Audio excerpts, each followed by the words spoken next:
When you think of Mastar Media, you think of Anime War, an extremely popular 6-part series that has been extremely influential in not just the Dragon Ball community, but other communities as well. And with the Dragon Ball Super movie right around the corner coming in December, you knew that he had to put his own original spin on a 30-second teaser, and he did not disappoint. In this video, I'm going to go ahead and review Dragon Ball Super movie fan film Origin of Saiyans and explain to you guys why this is one of the most interesting and satisfying fan-made villains for Dragon Ball Super.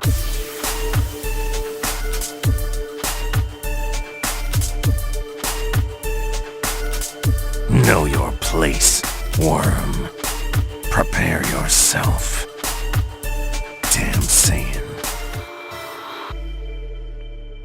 Whether you love him or hate him, you have to admit that Mastar Media has made some extremely interesting animations throughout the years, often putting his own spin on fights in the anime that haven't really happened yet. And this video is one such fight. As the video opens up, it is a heavy mixture of his own animation and the 30-second teaser that we got a couple weeks back. Goku has seemingly tracked down this new Saiyan foe and is challenging him in this mountain range. Before I go any further, I'm going to go ahead and put a huge spoiler warning. If you haven't seen the fan film, I'm going to have a link to it in the description below. So go ahead and check it out first for yourself, because there are many twists in this 10-minute short that I really don't want to ruin for you here. So go ahead, check it out. I'll see you in 10 minutes.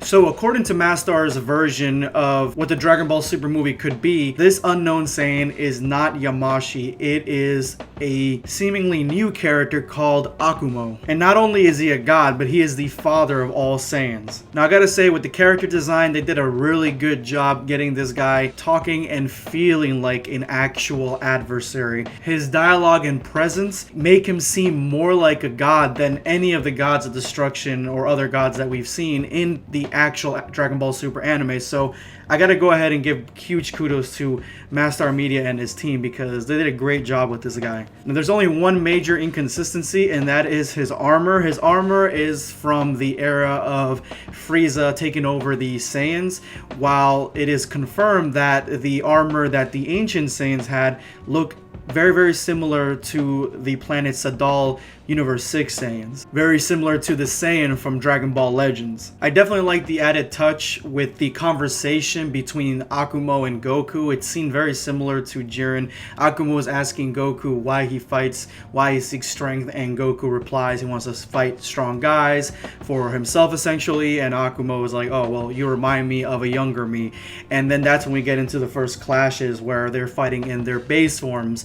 And this is something that Mastar Media does very well. The impacts, the sound quality is very well done. The animation itself, it's pretty good in some places. In other places, it's not as good. I know that Mastar Media has gotten some criticism over tracing, but the only real thing that I could pinpoint that could have been tracing is Akumo's face in certain scenes that look very similar to Broly's. But besides that, the rest of it looks like a mixture of their own animation and some of the scenes from the 30-second teaser. After this initial engagement where Akumo gets the upper hand, he explains that he is from Universe 18, one of the erased universes that the Omni King destroyed after he had a temper tantrum. He destroyed 6 universes, leaving 12. I didn't see this coming, but I knew what the next scene was going to be, and it was Whis explaining exactly the fate of those universes, and then it cut to 17 wishing back all the universes, which is a popular fan theory where 17's wish is so vague that it brings back every single universe, and some even say that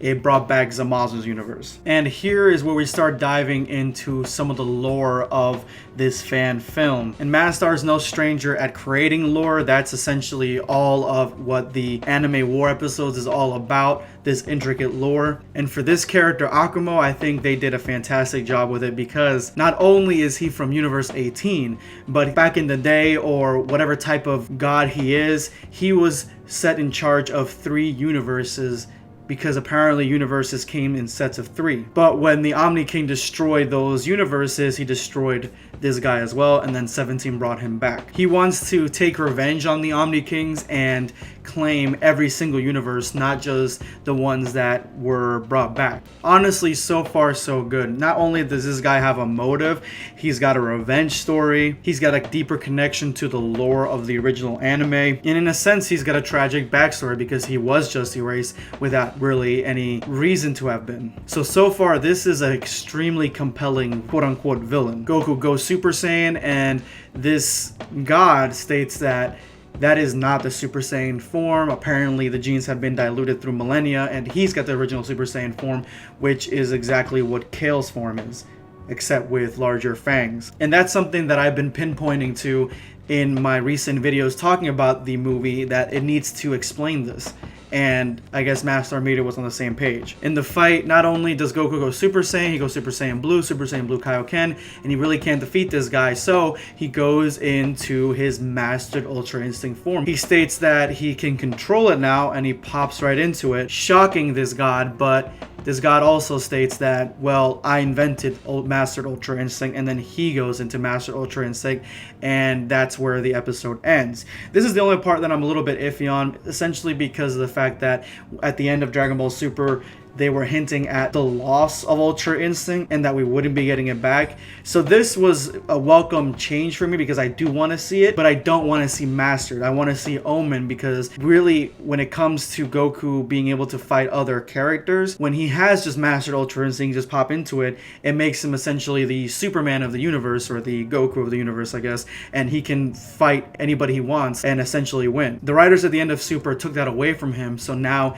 more than likely in the future he's going to have to retain that Mastered Ultra Instinct again, if they even put it in any future sagas or movies. I already told you guys what I want. I want the Dragon Ball Super movie to have Goku go into Omen and still having a rough time of it, but being an Omen and trying to get into that master state. Maybe at the end going into that master state of the movie, that's where he actually defeats the guy. But even though I didn't like the way he got to Mastered, I do like the fact that it was included. The fact that this guy created Ultra Instinct according to this lore took me by surprise, but in my opinion it was his best. And I'm gonna go ahead and give this movie slash fan film a 6 out of 7 Dragon Balls. It's definitely worth a watch if you're into fan films and if you're into some of this animation that's here on YouTube. I gotta give major props to Mastar, to anybody who's trying to do animation on YouTube. Essentially that's what I eventually want to do. I want to do animation. Right now I have a full-time career and I'm doing this plus a family, so it's not in the cards, but in the future I would like to dip my hands in that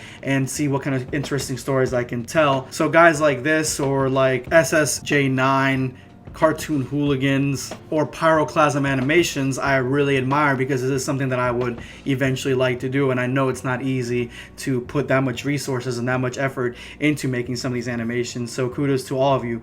But anyway guys, let me know in the comment section below who your favorite YouTube animator is. Drop me a like if you are a fan of fan-made animations, and don't forget to subscribe for more Dragon Ball content. This is going to be Dragon Ball Black signing off.